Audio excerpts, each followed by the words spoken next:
ठीक। सर आजकल एक टेरर सा हो गया। पहले कहते हैं ना कि एक पिक्चर आई थी सर शोले, उसमें कहते हैं ना 50-50 कोस दूर ना एक बच्चा रोता तो माँ कहती है बेटा सो जा, सो जा गब्बर सिंह आ जाएगा। आजकल ये थी सर, कोई तमीज़ से तो नहीं बोलेगा सर, लोग जो मिलावट करते हैं वो कहते हैं ओझा आ जाएगा। एक टेरर सा हो गया। पर लेकिन फिर भी लोग सर, आप इतनी कार्रवाई करते हैं, लोग सुधरने का नाम नहीं लेते। पहली बात तो ये है कि हमारा उद्देश्य डराना नहीं है। हम चाहते हैं कि समाज में एक जागृति आए। जो कस्टमर है बाहर खाता है उसको अपने अधिकार उसे पता होना चाहिए। उसे ये जानने का हक है कि जहाँ वो खा रहा है किन कंडीशन में वो बनाया जा रहा है और क्या वो कंडीशंस उसके शरीर के लिए उपयोगी है, क्योंकि ये शरीर अरबों रुपए खर्च करने के बाद भी नहीं मिल सकता। कोई ऑर्गन अगर ख़राब हो जाए तो ज़िंदगी भर का दर्द हो जाता है और सामान्य ज़िंदगी भी बड़ी मुश्किल हो जाती है। तो उसे जानने का हक है, क्योंकि मिलावटी चीज़ों से उसके ढेरों रोग होते हैं। लीवर ख़राब होता है, स्प्लीन पे फ़र्क पड़ता है, पैनक्रियाज पे फ़र्क पड़ता है, उसकी स्किन का हो जाता है, कैंसर हो जाता है।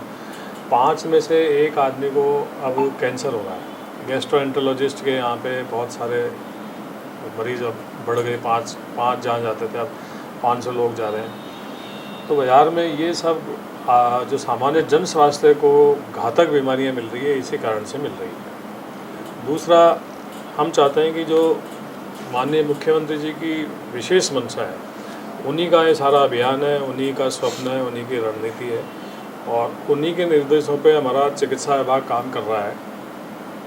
तो माननीय मुख्यमंत्री जी की ये सोच है कि जन स्वास्थ्य अगर अच्छा होगा तो अस्पतालों पर प्रेशर भी कम हो जाएगा और एक अच्छे देश का अगर प्रोग्रेस नापें तो हैप्पीनेस इंडेक्स से नापा जाता है। लोग स्वस्थ रहेंगे, सुखी रहेंगे, खुश रहेंगे तो बहुत अच्छा रहता है किसी सरकार के लिए और उसका मेडिकल में बजट भी बहुत कम हो जाएगा। तो ये माननीय मुख्यमंत्री जी की एक ओवरऑल सोच है जिसको अमली जामा पहनाने का जिम्मा चिकित्सा विभाग को मिला है। रही बात व्यापारियों की, तो हम अच्छे व्यापारियों के साथ हैं और कई लोग बहुत अप्रिशिएट कर रहे हैं इस अभियान को, क्योंकि नक्कालों की वजह से जो उनके अच्छे ब्रांड उन्होंने बरसों से मेहनत से स्थापित किए, उन सब पे इफ़ेक्ट पड़ने लगा। और अगर कोई चीज़ 350 में बाज़ार में मिल रही है और असली जो चीज़ है, शुद्ध चीज़ है, जो 600 रुपये जिसकी कीमत है, तो उनको फिर सर्वाइव करना मुश्किल हो जाता है। तो उन लोगों में एक खुशी की लहर है कि कम से कम कोई है सरकार में देखने वाला और माननीय मुख्यमंत्री जी इस बात को देख रहे हैं। तो अच्छे व्यापारी तो बहुत स्वागत कर रहे हैं, उनकी बातें भी हमारी तक आ रही है, सरकार को धन्यवाद भी दे रहे हैं। डरना सिर्फ उनको है जो गलत हैं, जो हाइजीन का ध्यान नहीं रखते, जो गंदगी का ध्यान नहीं रखते कि हम अगर उपभोक्ता से पूरे पैसे ले रहे हैं तो हमें उसको सही चीज़ देने का हमारा कर्तव्य होना चाहिए। उन लोगों में डर है और अगर डर है तो होना भी चाहिए। तो शासन सत्ता का अगर डर ही नहीं रहेगा तो फिर हर आदमी गलत काम करने लगेगा, समाज में बड़ी विसंगतियाँ पैदा हो जाएगी, एक आतंकी सी स्थिति होगी। अब जो हम 60-60 हज़ार लीटर तेल पकड़ रहे हैं, घी पकड़ रहे हैं, 15,000 एक जगह मिल जाता है। कचौरी समय से गंदे तेल में तले जा रहे हैं। अभी हमारे पास ढेर सारी बड़े ब्रांड्स की रिपोर्ट्स आई हैं जो जिनमें वो तेलों में तल रहे हैं, वो हमारी लेबोरेटरी रिपोर्ट में फेल हो गए। तो अल्टीमेटली कितना घातक जहर वो हमको दे रहे हैं। तो विभाग सिर्फ इसी पे काम कर रहा है। जो टास्क मुख्यमंत्री जी ने दिया है, सरकार ने दिया है, चिकित्सा विभाग के उच्चाधिकारियों ने दिया है, तो खाद्य सुरक्षा आयुक्तालय तो मैं तो स्पष्ट कहूँगा कि हम उतना काम ही नहीं कर पा रहे हैं जितना हमको करना चाहिए। इसमें हमारे संसाधनों की कमी है, स्टाफ भी कम है, फिर भी हमने एक कोशिश की है कि थोड़ा सा सुधार हो जाए। लेकिन सर लोग, एक होता है अच्छा लोग पकड़े गए वापस छूट जाएंगे। सर क्या होता है कि किसी आप मान लीजिए किसी शॉप का आपने सीज किया, कुछ दिनों बाद सर वो खुल जाती है, तो सर बोलते यार ये तो वापस खुल गई। न कोई सर इसके अंदर बड़ा कानून है, क्योंकि देखिए अगर आप मिलावट करेंगे, मिलावट से सर ज़्यादातर मौतें ही होती हैं। जिस हिसाब से आप कह रहे हैं कि 5 की जगह 500 चले गए, कैंसर्स वगैरह हो रहे हैं। लेकिन सर टेरर है ना कानून का भी नहीं, क्योंकि क्या होगा, खुल जाएगी दुकानें। आपकी बात सही है, लेकिन हमने ये कोशिश कर रहे हैं कि जिनका भी हम सीज़ कर रहे हैं उसको अगर वापस से उसका फूड लाइसेंस रिन्यू होता है तो हम बहुत ही कड़ी स्क्रूटनी कर रहे हैं। उससे ढेर सारी रिपोर्ट्स हम करवा रहे हैं, ढेर सारे चेंजेस करवा रहे हैं, ढेर सारे इम्प्रूवमेंट्स करा रहे हैं, उसके फ़ोटोज़ देख रहे हैं, उसके वीडियोज़ देख रहे हैं, उससे हम एफिडेविट ले रहे हैं, ये सारे कर रहे हैं। और हम ये कोशिश करेंगे कि रिपीटेडली अगर ऑफेंस आता है इसका, तो उसका फूड लाइसेंस एक तो परमानेंट रद्द कर दिया जाए।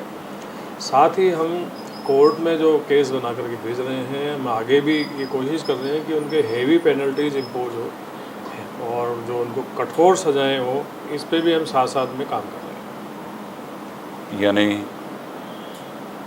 मिलावट खोरों के लिए मुश्किल सी पैदा हो रही है। हाँ, जो भी संरचनात्मक ढांचा है, कानूनी ढांचा है, सभी को उसी में काम करना होता है, चाहे वो कस्टमर हो, चाहे व्यापारी हो, चाहे सरकार हो, चाहे हमारा विभाग हो। तो अभी भारत में कानून धीरे धीरे सख्त हो रहा है और उम्मीद करते हैं कि और सख्त होगा तो थोड़ा डर होगा, लोग थोड़ा सही करने लगेंगे। सर, एक लोगों में एक ये होता है कि जैसे कि आज आपने ड्राइव स्टार्ट किया, फिर बीच में बंद हो जाता है, लोग कहते हैं अरे बंद हो गया है, तो फिर अचानक से ड्राइव स्टार्ट हो जाता है। क्या ये ड्राइव अब लगातार रहेगा? हमारे को जो उच्च स्तर से निर्देश प्राप्त हैं, ये लगातार रहेगा। आपने देखा होगा कि होली के ऊपर हमने अभियान चलाया था, लेकिन उससे भी ज़्यादा बड़ा अभी चल रहा है। हाँ, अब तो सर खतरनाक चल जबकि रहा है। अभी कोई त्यौहार भी नहीं है। त्यौहार भी नहीं है। तो ये पूरे वर्ष पर्यंत चलने वाला है, रुकने वाला है नहीं। अगर कोई सोचता है कि मौसमी तौर पे शुरू हुआ है, तो बाकी तो देखो सरकार के स्तर पे तय होता है। हम तो छोटे कारिंदे हैं, तो सरकार जो आदेश देती है, सरकार जैसा उचित समझती है वैसे हम काम करते हैं। लेकिन सरकार की मंशा इस बार ये है कि मिलावट नहीं सहेगी सरकार।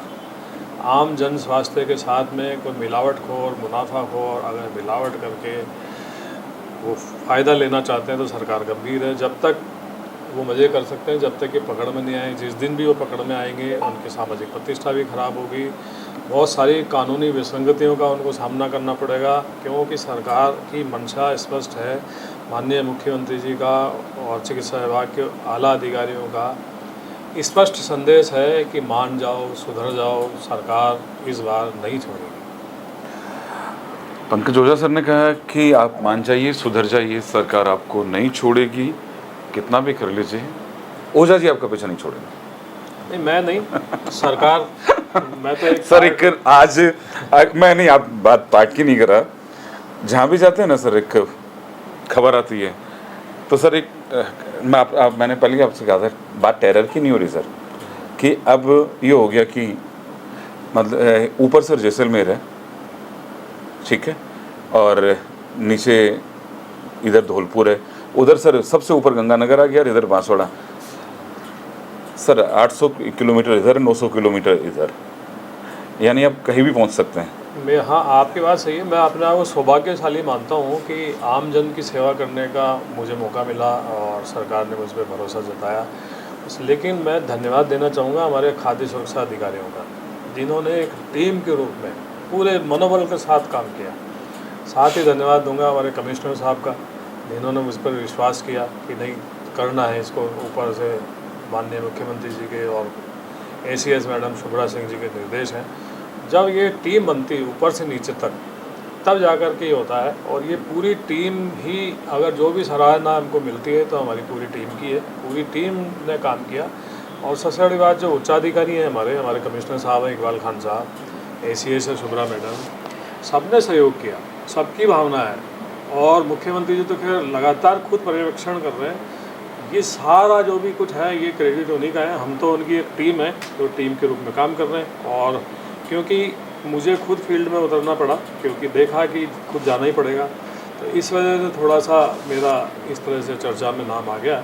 बाकी मैं तो पर्दे के पीछे से ही काम करना उचित समझता हूँ। और किसी अधिकारी का ऐसा होना भी नहीं चाहिए कि क्रेडिट सारा सरकार का होता है, गलती हमारी होती है। अच्छा, ठीक है। चलिए, मुझे लगता है सर जो लोग आपकी बात सुन रहे हैं, मिलावटखोर भी आपकी जो बात सुन रहे हैं, और जो लोग होटलों पे खाना खाना जाते हैं, वो भी सोचेंगे कि घर का खाना ज़्यादा बेस्ट रहेगा। हाँ, ये बात सही है। ये जनता को खुद भी समझना चाहिए कि जब प्रधानमंत्री जी अगर कोई बात कहते हैं कि पहले जड़ों की ओर लौटो, मिलेट्स की ओर आओ, तो हमने हमारी परंपराएं क्यों छोड़ी? हम मैदा के पदार्थों पे क्यों चले गए? हम पिज़्ज़ा, बर्गर, पास्ता और ढेर सारी चीज़ें हमारे ट्रेडिशन में ही नहीं है। देखा जाए तो पनीर भी हमारे ट्रेडिशन में नहीं था। हमें याद नहीं, हमारे बचपन में हमारे पेरेंट्स ने कभी पनीर बनाया हो या फाड़ करके बनाया हो। हमारे ट्रेडिशन में तो इसी प्रकार का मोटा अनाज था, जो मोटे अनाज से बनने वाली घुघरी, लापसी, चावल और घर में बनने वाली मिठाइयाँ, विभिन्न प्रकार के हलवे, चटनियाँ, जो कि वो घर में बनने वाली कचौरियाँ, हमारे बुज़ुर्गों का हमें याद आता है कि कभी होटलों में खाना खाने जाते ही नहीं थे, इसलिए उनके समय पे होटल ढाबे कभी पनपे ही नहीं। आज हमने हमारी चीज़ों को बदल लिया, हमारी जड़ों से हम कट गए। अब बाहर इस प्रकार का तेल है, घटिया मसाले हैं, नकली पनीर है, नकली दूध आ रहा है, और भी जितने जो बेकरी का आइटम है वो बहुत ही अनहाइजीनिक कंडीशन में मिल रहा है। आरओ वाटर हम यूज़ कर रहे हैं बड़े गौरव के साथ, पता ही नहीं है कि उसको किस तरह से पैक किया गया है, उसके हाइजीनिक कंडीशंस क्या हैं। तो ये सब हम बुलाएंगे तो अल्टीमेटली हमारा जो बहुमूल्य शरीर है वही सफ़र करेगा। हमारी तो ओल्ड सेइंग्स है, पहला सुख निरोगी काया, जैसा खावे अन्न वैसा हो मन।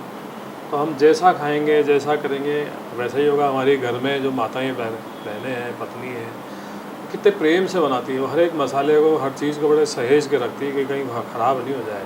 पूरे मन से हमारे घर में प्रिपरेशन होती है। हमारे तो ट्रेडिशन में खाना कहते ही नहीं है, हम तो उसको प्रसाद कहते हैं। अन्न को हम देवता मानते हैं, उसकी तरह पूजते हैं। थाली का पहला ग्रास हम देवताओं को अर्पित करके फिर खुद खाते हैं। तो हम अगर जड़ों से कटेंगे तो हमें गैस्ट्रोएंटरोलॉजिस्ट या कैंसर या उनके जो डॉक्टर्स हैं उनके फोकस में फंसना पड़ेगा।